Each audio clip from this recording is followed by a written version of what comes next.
வணக்க நண்பர்களே.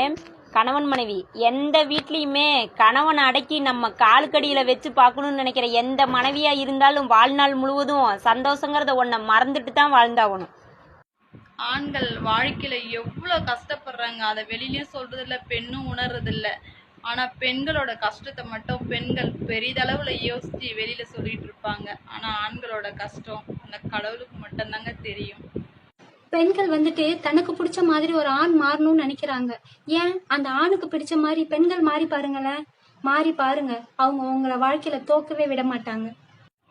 ஆண்களோட பிறவிக்கே சுதந்திரம் இல்லை. ஏன்னு கேக்குறீங்களா? ஆமா, ஆண் குழந்தை பிறந்த உடனே ஒரு காரணம் இருக்காது அந்த குழந்தைக்கு. அப்படி கத்தி கத்தி அழும். அதே குழந்தை பெரிய மனுஷனானதுக்கு அப்புறம் காரணம் சொல்லி அழ அவ்வளவு விஷயம் இருக்கு. ஆனா ஒரு காரணத்தை கூட வெளியெடுத்து ஆண் கத்தி அழவே மாட்டாங்க. ஏன்னா நம்ம அழுதா நம்ம சுத்தி இருக்கிறவங்க சோகத்துல இருப்பாங்க சொல்லிட்டு போய்கிட்டே இருப்பாங்க.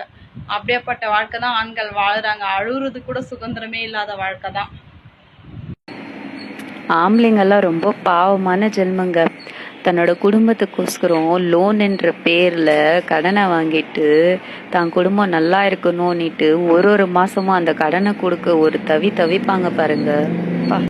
மனைவி கத்த ஆரம்பிச்ச உடனே கதவு ஜன்னலெல்லாம் மூடுறவன் மனுஷன், டிவி வால்யூமை அதிகமாக வைக்கிறவன் பெரிய மனுஷன், சட்டையை போட்டு வெளியில போறவன் ஞானி, காதுல எதுவுமே விழாத மாதிரி உக்காண்டிருப்பவன் வாழும் கடவுள்.